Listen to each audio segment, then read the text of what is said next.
Hi everybody, thanks for watching. In this video, we're going to continue covering the different types of symbols and notations used by chemists to describe an atom's identity, mass, and charge. Remember, in the previous video, we already looked at the first type, the isotopic notation. So let's start off this video with the second type. These are the symbols found on the periodic table. There's over 100 of these guys, so we're going to focus just on potassiums as an example of what you'll find there. The nice thing about these symbols is it has this exact same information as the isotopic notation. In the middle, there's an atomic symbol, there's an atomic number, and there's an atomic mass. Now there's two things different about this from the isotopic notation. The first of which is that the mass and the number are reversed from where they were in the isotopic notation. In the isotopic notation, mass is on top, here it's on bottom, and the numbers are switched as well.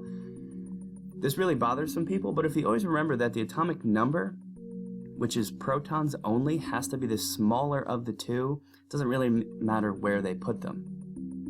The other weird thing is that the atomic masses are decimals a lot of times on the periodic table, which is weird if you think about the fact that the mass is protons and neutrons added together, and you can only ever have one proton or one neutron. They can't split into pieces.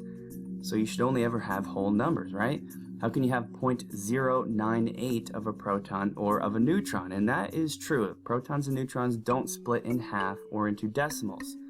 However, the masses on the periodic table are actually trying to describe all the atoms of that element. This mass is trying to describe all potassium atom masses. And since the same element can have many isotopes with different masses, on the periodic table, they have to get averaged before getting put there, and when you average numbers, sometimes they come out as decimals.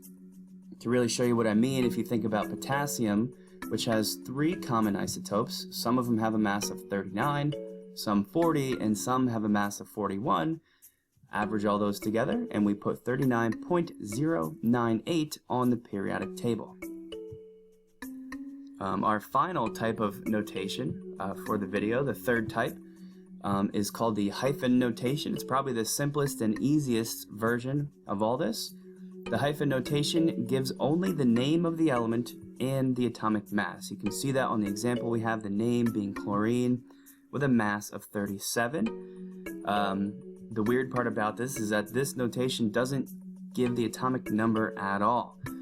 To explain to you why that's okay, take a look at these 3 different chlorine isotopes and try and see if there's anything common or similar between them. Pretty quickly, you notice that all 3 have an atomic number of 17. That's because all chlorine atoms have an atomic number of 17. That's part of the definition of what chlorine is. It has 17 protons. And since all chlorine atoms have 17 protons, this notation says, well, should we even have to put the 17? Can't we just put chlorine? And you would then know that its atomic number is 17. And that's how the hyphen notation works. The atomic number does not need to be given. All you need is the name of the element, and then you could go to a periodic table and look up the atomic number if you needed it. And that concludes our video series on atomic notations. Here's a brief summary if you need it.